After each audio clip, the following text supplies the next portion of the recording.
Assalamualaikum warahmatullahi wabarakatuh. Perkenalkan, nama saya Nabila Zara dengan NIM 2304411217. Pada kesempatan video kali ini, di sini saya akan membahas tema yaitu adab bermedia sosial yang berjudulkan Jangan biarkan media sosial merusak akhlak kita. Sebelumnya, pada zaman sekarang ini, di era digital seperti sekarang ini, bahwa media sosial sudah menjadi kehidupan kita sehari-hari. Namun, jika media sosial tidak digunakan dengan baik, dengan bijak, maka media sosial bisa saja merusak akhlak kita. Maka dari itu, tanpa kita sadari bahwa media sosial sering membawa dampak-dampak negatif pada kita. Salah satu contohnya, jika seseorang mudah memberikan bahkan menyebarkan berita-berita hoaks, bergosip, mengomentari di kolom komentar, membuka aib-aib orang, bahkan melalaikan ibadah-ibadah dan tugas-tugasnya. Nah, semua itu terlihat sangat sepele, padahal setiap ucapan, ketikan, dan tulisan yang ada di media sosial semuanya akan dimintai pertanggungjawabannya oleh Allah Subhanahu wa Ta'ala.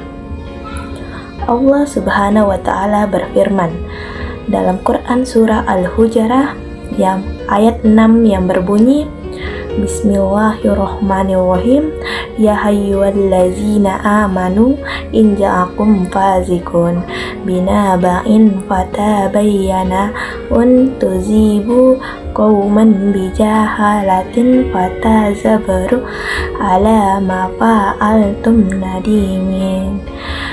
Yang artinya, wahai orang-orang yang beriman, jika seseorang yang fasik datang kepadamu membawa berita-berita, maka telitilah kebenarannya agar engkau tidak mencelakakan suatu kaum karena kebodohan yang akhirnya membuat kamu menyesal atas perbuatanmu.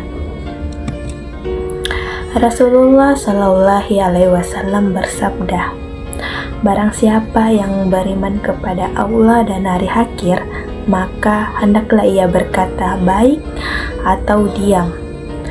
Hadis ini mengajarkan kita bahwa menjaga lisan bahkan tulisan, jika tidak mampu berkata baik, lebih baik diam. Semua termasuk saat kita sedang berkomentar di media sosial. Maka dari itu, gunakanlah media sosial sesuai dengan ajaran Islam.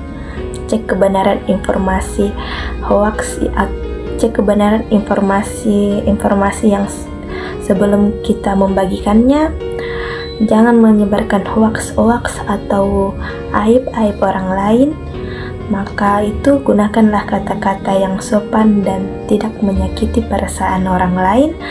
Jangan membuka aib-aib orang lain, menghina ataupun bahkan membulinya. Manfaatkanlah media sosial untuk hal yang bermanfaat seperti berbagi ilmu, motivasi, bahkan inspirasi yang baik untuk orang lain. Dan juga batasi waktu penggunaan media sosial agar kita tidak lalai dari sholat kita, belajar, dan kewajiban lainnya. Jika media sosial digunakan dengan baik, maka media sosial bisa menjadi lahan pahala untuk kita dan bukan lahan dosa untuk kita. Maka itu teman-teman semua, media sosial bukanlah suatu yang buruk.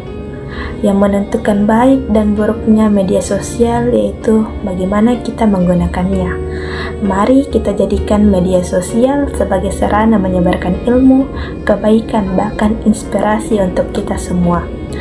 Jangan biarkan media sosial merusak akhlak kita, karena setiap tulisan, ketikan, komentar, dan bahkan unggahan kita akan dimintai pertanggungjawabannya di hadapan Allah Subhanahu wa Ta'ala. Teman-teman semua, media sosial adalah alat bukan digunakan untuk kebaikan, bukan juga digunakan untuk kerusakan.